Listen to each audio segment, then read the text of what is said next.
Короче, автомобиль Peugeot приехал с жалобой на то, что двигатель троит. Вот в таком состоянии свечи были.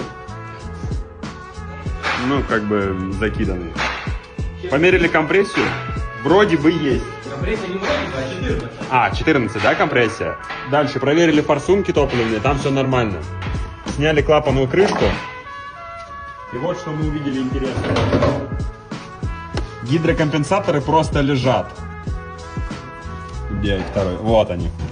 Они просто здесь лежат. Соответственно, первый цилиндр.